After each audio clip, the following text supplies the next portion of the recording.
شنوندگان عزیز، حالا حکایه خرد را از روی اثر نویسنده جوان شریف خلیل پیشکش شما می‌گردانیم.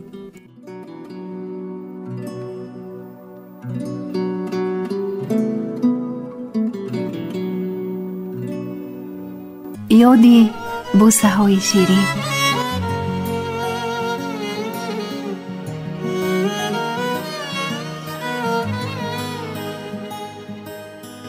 وی در این سین و سال از یگان جوان ماندنی ندارد. خاصه نفس گرفتنش با مرام و این هدیه بی‌بهای خداوند به هیچ ممانعت تا خودی شوش او رفته و آمده یک وجود زنده و ارزنده بودن او را مخصوص تاکید می کند. شاید از پس همین نفس‌های مرتب است که حرکات جمله اعضای تنش پریقو برین سبک. اصلاً یک مرد میان سال است او. کیها زمان جوانی خود را به حکم تاریخ گذاشته. اکنون سینش به سوی 50 می خزد. زندگیش هم چون حیات همتایانش به گرما و سرما، به شادی و غمها توأم بوده است. اما به شرافت صبر بیدار در رفت حیات مرکب پیش یگون غوچوب آن زانو نزده، برعکس مردانوار غالب آمده و در این نبردها خود را نگیرانده با سری بلند تا به این زینه نردبان زندگی رسیده است. اینک آزاد قدم میماند و قامت بلندش هم شمشادوار راست است. نگاهش به حد عمیق افاده‌گری تجربه غنی و غالباً شفقتی بی‌نظیر است.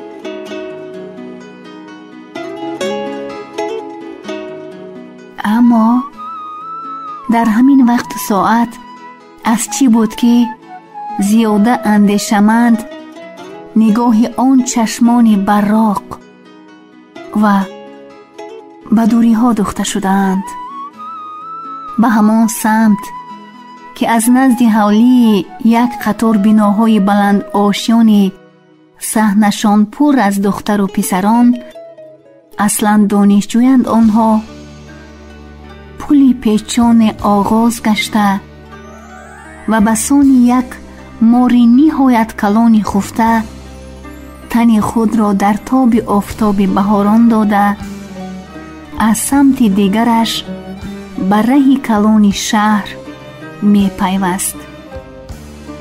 این مسکن کبوترخانه را به یاد می آورد، اما همه جزیره می گفتند این موضع را. پلی پیچان در میان همین جزیره و شهر خوابیده است و بعضاً رهگذران به شوخی ها آن را پلی سیرات می نامیدند. اما تفاوت در آن بود که پلی سیرات به روایت ها از موی باریک و توان برداشت گناهگاران را با آن باری سنگینی در دوش داشتهشان ندارد و مدام لرزیده آن حمل ناهنجار شانه هایش را سرازیر می کند. خیر، احوال سرازیر شدگان معلوم، ولی پلی پیچان دیگر است. خواه گناهگار و خواه بیگناه، هرچند چنین آدمان در این مضافات وجود ندارند، در روی آن بی ملال قدم مانده به جزیره می رسند و یا خواندنشان به آخر رسیدن برابر ایده از طریق همین پول خود را به تلاطم مردم همیشه در تکاپوی شهر میزنند که بیکارترشان پیاده، سیرکارشان مدام به نقلیات در رفت و هستند. آنجا حیات باز هم در جوش است.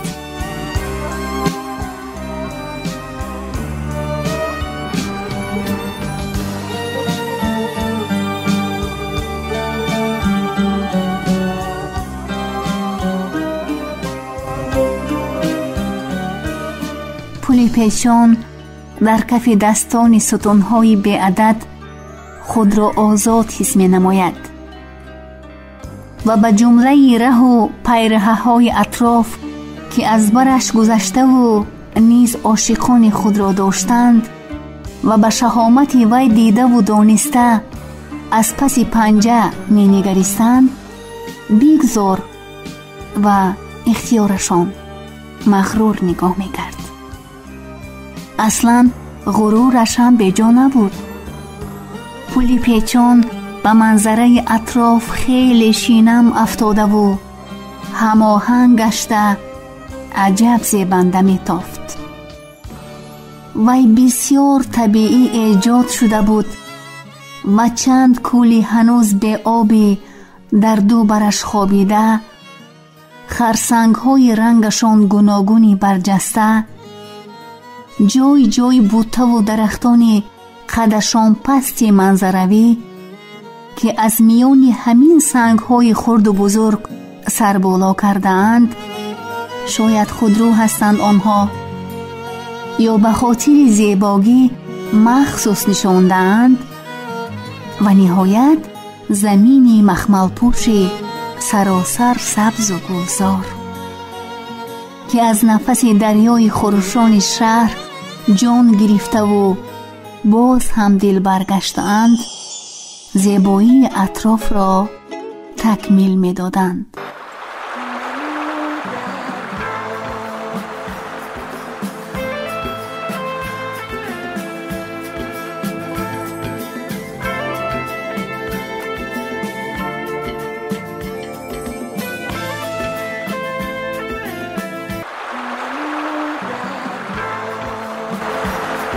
پل پیچان در قد دریای شوخ خوابیده است و تاب خورده از بالای یک دریای می گذشت که در بساط نسبتاً کمتر آب داشت و در این وقت و زمان بهار است. آخر آبش لای بود. این بارانهای شدید داراییش به مراتب بالا رفته باز هم تیره تر می شد و به موقت باشد هم کم کم تهدیدزا می گشت. وی که لوچاب می گفتندش به نقلها یک دریاچه کوهی به شاخبندی بود و زمان سیرابی ها به اهالی دو ساحل خود حمله ور گشته بعضا تشویش ها نیز به بار می آورد و همین رودک شوخ آبی نه چندان زیاد خود را آورده به دریای دوشنبه می داد. این دریای نسبتاً بزرگ از آغوش برفستان‌های کوه بلند پیشارو جدا شده با واهمه زیاد سرازیر می آمد و آبی ورزا بلوچاب و باز شاید در پیش راه چندین دریاچه دیگر را چون تشنگان حریصانه فرو برده نیرومند و با شدتی هرچی بلندتر جوشان و خروشان پیش می رفت. غلغل یک مرامش به اطراف تنین انداخته گویا به ضربه تاکید می کند من نسخه سبز زندگی هستم و بدانید حیات آب مرده نیست.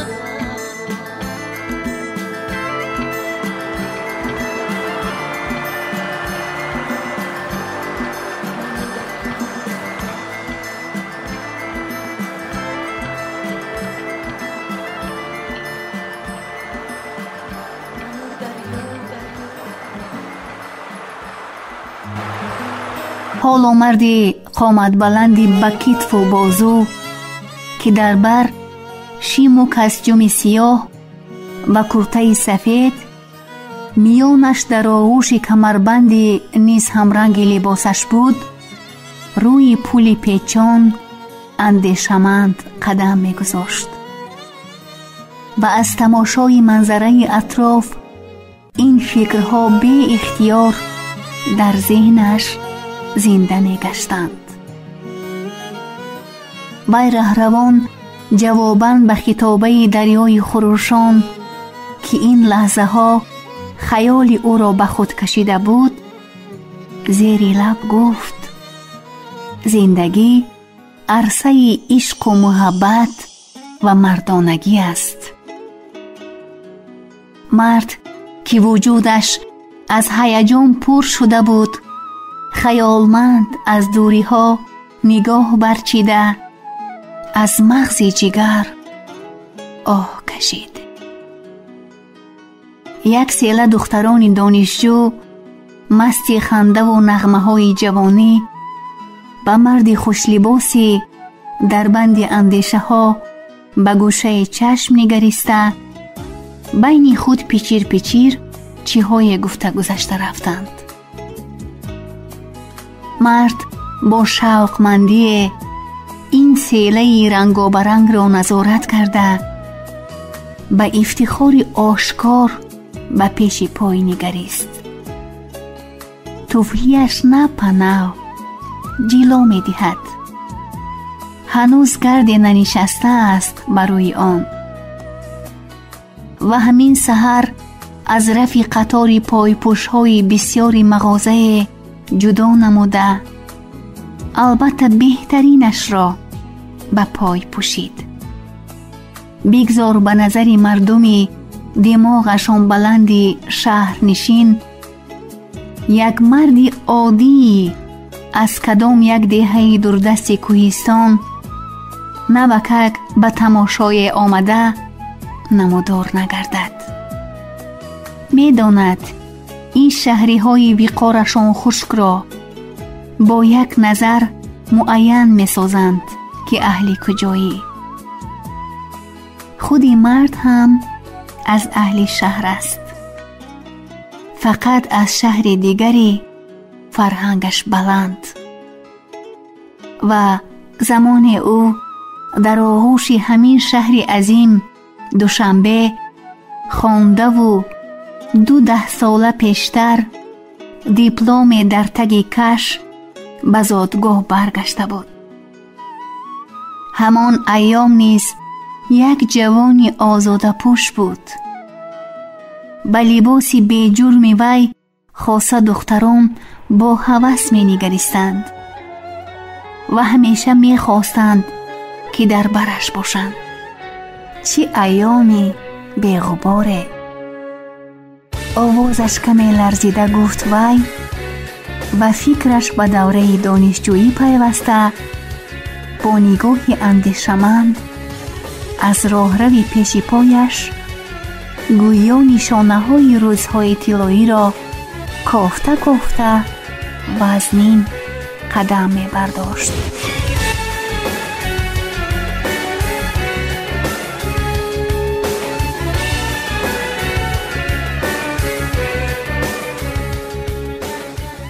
مرد از دل گذراند که 5 سال مداوم مثل همین دانشجو دخترانی نهایت مسرور هر روزی خدا از پلی پیچان گذشته به درس ها حاضر می شد و در عالم آرزوهای شیرین دوباره از همین طریق بر می گشت. اما تنها نه. در بری یک دخترک خیلی زیبا خیلی رعنا، خیلی، بله، آهسته آهسته قدم مانده به نگاهی گاه هوسمند و گاه شاید حسدباری رهگذرانی نیز دانشجو اعتبار نداده، از هر در گفته و شنیده، خندیده و شکفته، از نگاه همدیگر معنی ها چیده چیده، نهایت در دامن بخت پرنیانی خوشنود برای خود ادامه می دادم.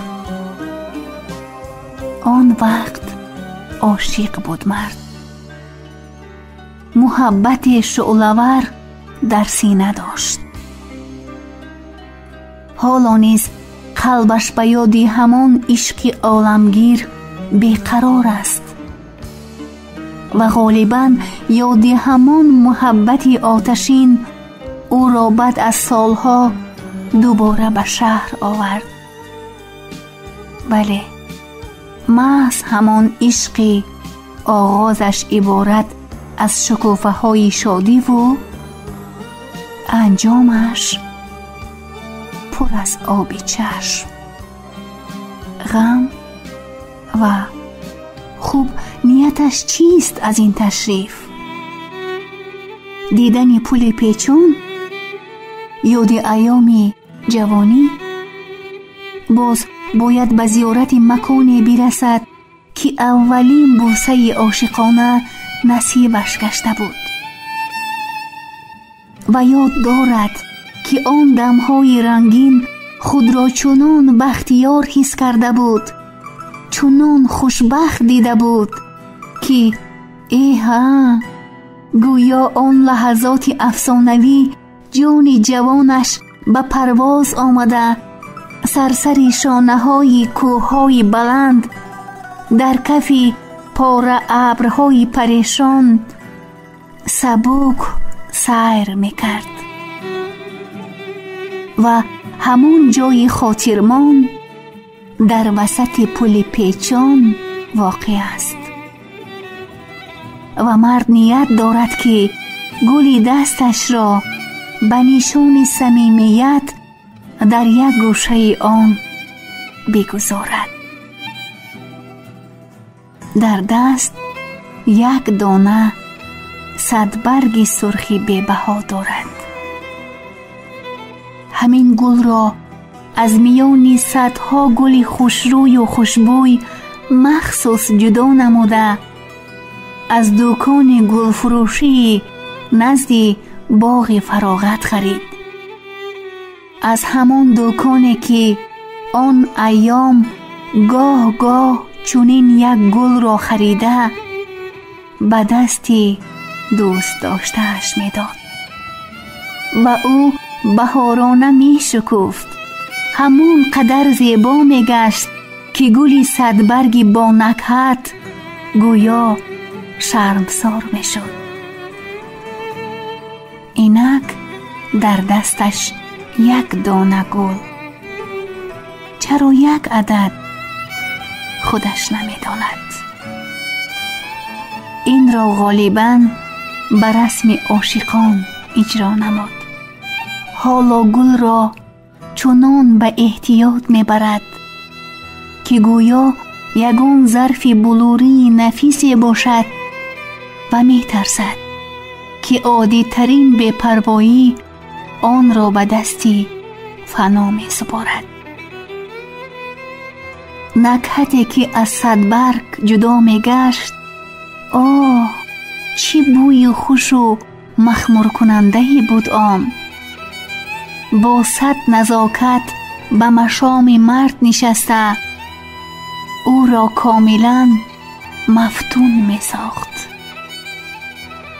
وی این بوی را خیلی دوست می داشت و هر جا خانومی را آگنده به این نکهت دچار می گشت از میان انبوه مردم جسته و زود می یافت و مدت به قد و بست آن پاشکسته ذهن مانده خود از خود از شرم سرخ می شد و فوراً نگاه برچیده از دل آه میکشید و گل من همتا نداشت میگفت زیر لب و همچنان قلبش سیم سیم به درد آمده در بند خاطرات گنده و نقص برای خود ادامه میداد. خیالش که این نکهت تنها یک خانم را زیبنده بود. یک دختر در این مضافات حق داشت که خود را آگنده آن کند. آن منشأ بخت صاحب عشق نخستین وی است که اینک سالهای زیادی از بین گذشته بود. حیات آنها هرچند جدا جدا در دامن بعضن غصه های و بعضن شادی ها ادامه کرده است، ولی مهرش در قلبی با حرارت مرد ابداً باقی مانده. آه، همین قدر دوستش می داشت که عینی حال همون بوی ازلن شناس در دماغ به یاد آن ایام افتاد که باری اول عطر را به این دلپذیری از نامه همین گل دختر شنیده بود.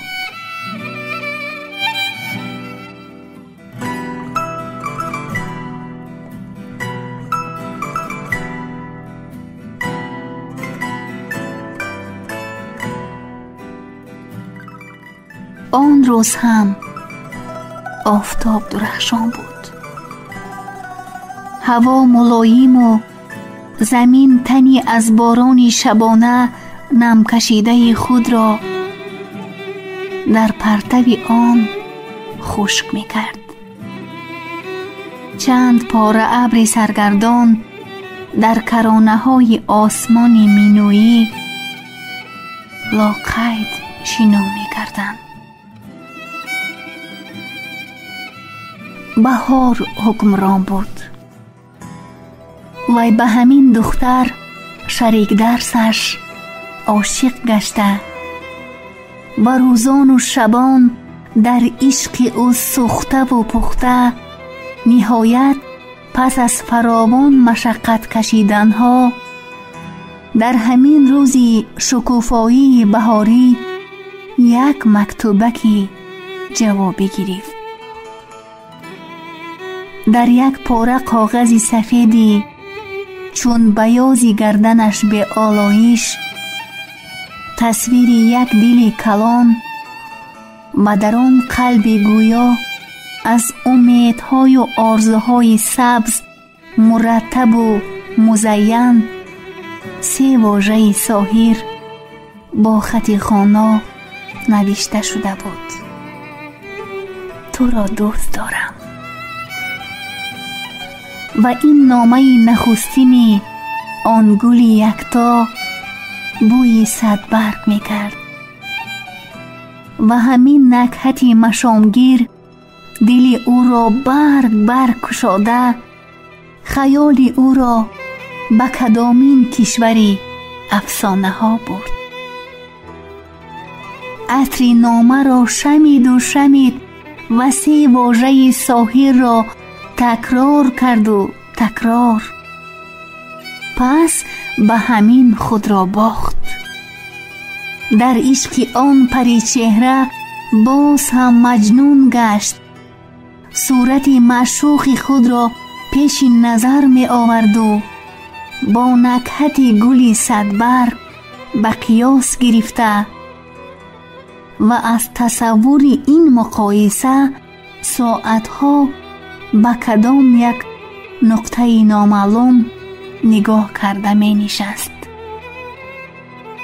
عاقبت همین نکهت خوش به تمثال عشق او مبدل گشت. به حالا هر قدر سالمند می شد به صدبرگ و بوی خوشش زیادتر مهر می ماند. هر بار از بوی صدبرگ تر خاطرات زمان جوانیش زنده تر می گشت. عشق پرشور آن ایام بی‌غبار دوباره در قلبش نمو کرده، سری کلابه‌اش گم می شد. عیناً در همین لحظه ها نیز از بوی صدبرگی در دست داشتهش مست گشته، برابر این لذت غم‌انگیز از کدامین قبطی وجودش اندوه کنده شده و در حریم دلی شکستهش نشیمن گرفت و به شانه های وی وزن انداخت. اما مرد سیر بای نمی دهد، خود را خوشنود وانمود می کند و قامت خود را نیز با زور ارادت راست نگاه می دارد تا غوسه هایش از چشمها مستور بمانند. یک تبسم ضعیف نیز ورد لبان می آرد.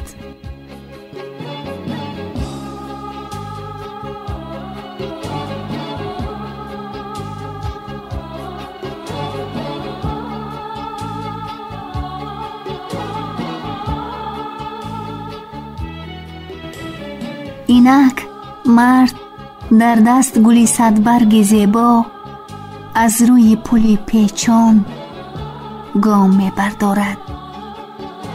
وی باید تمام این پل را پیاده گشته از هر قدم نشان جوانیش را که به عشق و محبتی همان گلی یکتا توأم بودند بجوید و آماده بود که جایش آید سری هر قدمی گذاشتهش تعظیم نماید.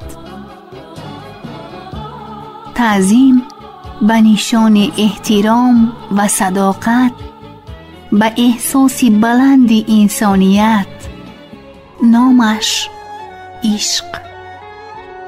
وی کاملا مطمئن است این پل پیچان البته عشق زمان جوانی های او را فراموش نکرده است. اگر زبان می داشت ها چی قصه های دلانگیزی می نمود. آخر هر روز با گل یکتای خود از روی همین پل می گذشتند به هیچ سراسیمگی، بعضن دستی به دست، بعضن سمکچه جلوداری دختری دوست داشتهش را که درونش کتاب و دفتر و دیگر انجام آرایشات بانوان بودند به مقابلیتش اعتباری نداده از دستش می گرفت و سری کتف می انداخت. به این طرز می خواست که باری شانه های نحیف او را سبک نماید. دخترک اول سرخ می شد و سفید و بعد قناعتمند تبسم می کرد. معلوم بود که از عادی ترین اعتبار شاد می گشت و باغ باغ می شکفت. عشق و محبت آنها را چنان قرین نموده بود که از هر نفس همدیگر را می فهمیدند. از یک نگاه حس می کردند که دلشان چی می خواهد. اما همین یک عشق زیبا را بدتر آن گل یکتایش کنار گذاشت و خوب در این باره حالا سخن نمی کند. این قصه دیگر و مرد نمی خواهد الحال به هیچ وجه آن لحظات غم‌انگیز را به یاد آورده خود را به اندوه گرفتار کند. همین قدر سوخت و پخت، همین قدر در عشق آن پریزاد مرده و از نو زنده گشت بسنده. حالا نیتش خیر معلوم است نیتی او و اکنون اندیشه های خود را سرجم کردن می‌خواست که یک ماشین با سرعت از پیشش تیر شده به سمت دانشگاه بیرفت. از داخل ماشین صدای خوشی احمد ظاهر پهن می‌گشت. عاشق شده ای دل غمهایت مبارک باد. عاشق شده ای دل غمهایت مبارک باد. زنجیر جنون ای دل در پایت مبارک باد.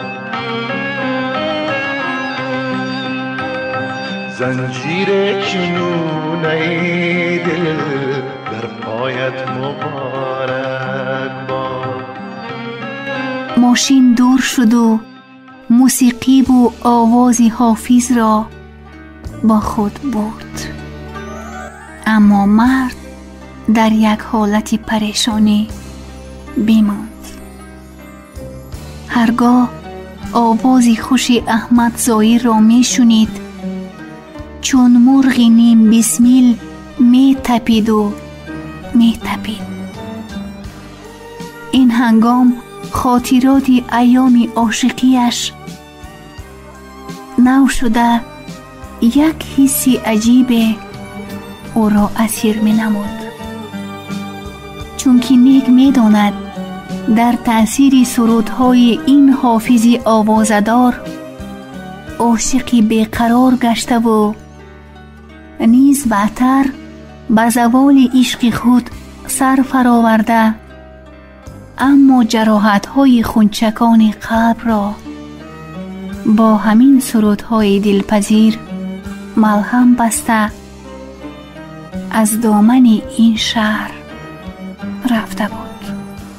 مرد در اسارت همین حس بی‌نظیر به همان مکان رسید که یاد بوسه اولین او را می‌داد. در وسط پل پیچان زینه پایه نصب شده بود که از آنجا به لب دریا می‌فرامدند. عیناً در همین جای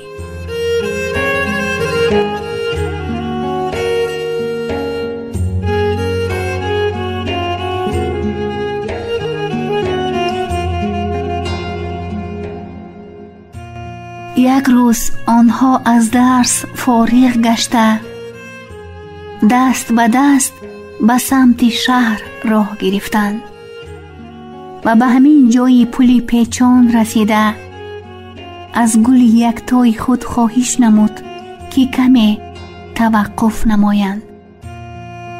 منظره دلفریب طبیعت را تماشا کرده راحت برند. بعد بینشان بیت برک آغاز گردید. این از بازی های دوست داشتهشان محسوب می شد. شرط بازی را خودشان تعیین نمودند. هر کسی در بداهتن خواندن بیت دلپذیر در بماند یک خواهش رقیب را اجرا می کند. از قضا مرد البته آن وقت جوان عاشق شرط را بای داد. با دختر شاید 100 پهلویش را فکر کرده و در بند هیجان تصویر ناپذیر و یک حیای زیبنده دخترانه از وی بوسیدن را خواهش نموده بود. چرا بوسه؟ هنوز نمی داند. شاید از پیش آمد ناخوش دلش گواهی می داد و همین بوسه را یادمان از ایام جوانی با خود داشتن می خواست. اینش به وی تاریک. اما بهترین یادگار مرد از آن زمانی به همتا همین نخست بوسه بود. یاد دارد که از این تصادف در جبینش دانه های عرق شکفته، دلش چون دریای خروشان به تلاطم آمده، یک بوسه نرم و عجب گرم از لبان دختر ستانده بود. این گلی صدبرگ را به خاطر همان بوسه نخستین آورده است. وی گل را یک بوی کشید و در همان جای گذاشت که گل یکتای او آنجا ایستاده و او بوسه را در لبانش داغ ساخته بود. آوه چی زیبا! یک بوسه نرم، یک بوسه گرم، بوسه اولین، بوسه شیرین. زلفت بالا زدم، سیله و شبها زدم، هر دو لبت گل نمود، بوسه به گلها زدم.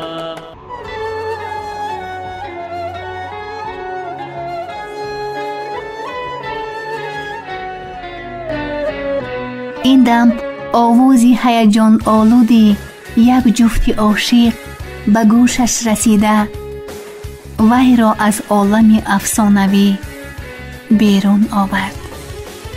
باور کن به خدا که من خیلی دوستت می دارم، می گفت جوان که صدایش بیشتر به التجا مایل بود. افسانه‌ات را به کسی دیگر گوی. گویا مغرور جواب می گردان دختر و این لحظات به نظر مرد چنین می تابد که صاحب این سخن حالا زمین و زمان را از خود منتدار کرده، با ناز و عشوه ساخته قدم زنان می آید و صدای پاشنه باریک طفلیش تا رفت بلندتر می گردد.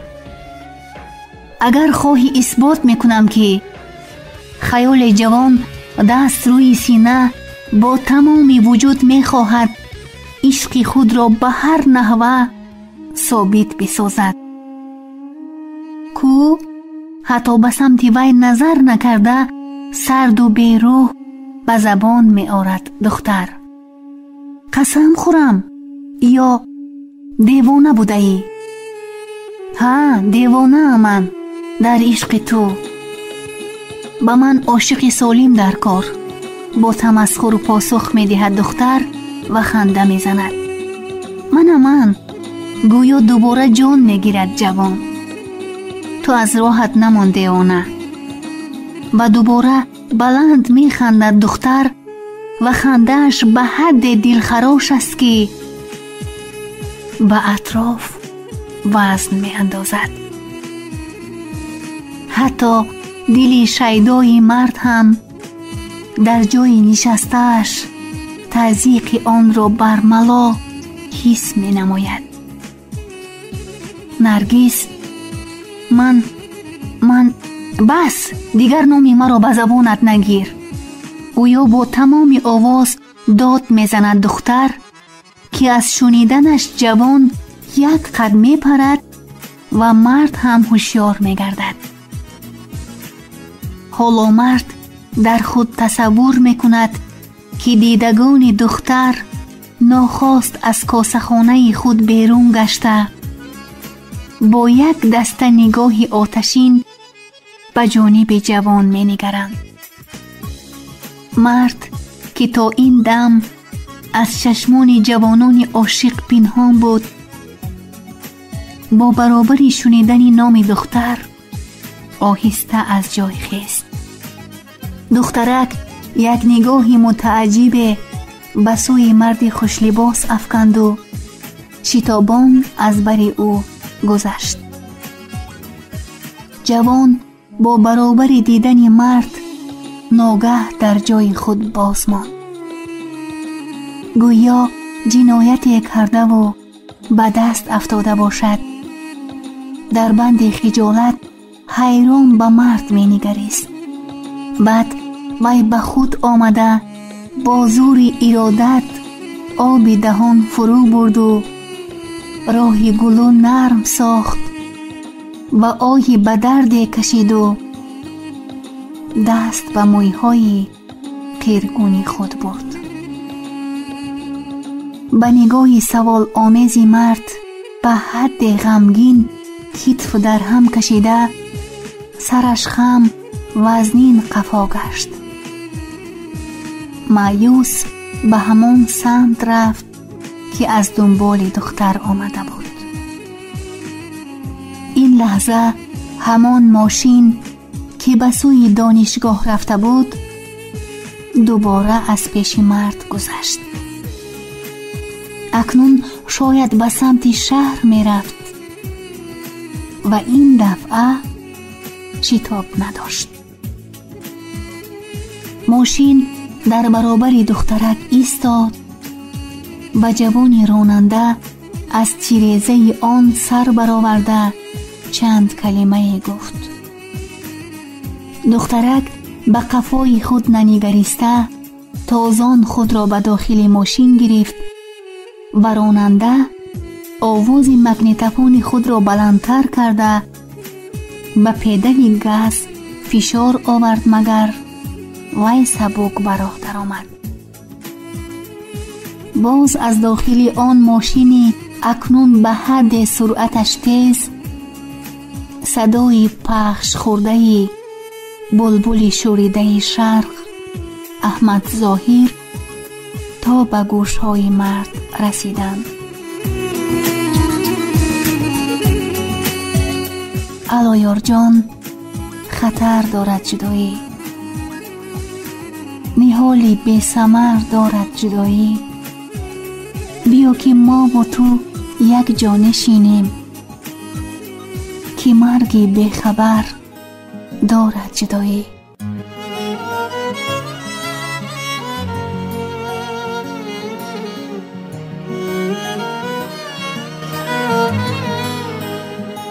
دنیای مرد در هم و بر هم شده بود. از شدت غضب زود زود قدم گذاشته به قد شاه راه رسید. هزاران سوالی بی جواب به سرش آمده نمی دانست علم خود را از کی بگیرد و چی سان ستاند.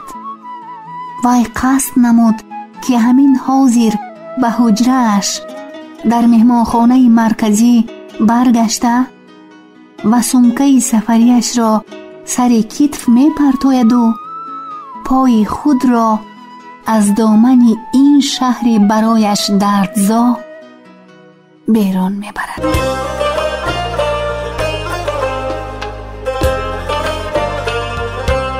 وقتی که چشمی تو برق نداره، وقتی که دل و تو ذوق نداره، وقتی که ابر نگاه بارانیست، وقتی که شور و شوق نداره، دیگر از ما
از ما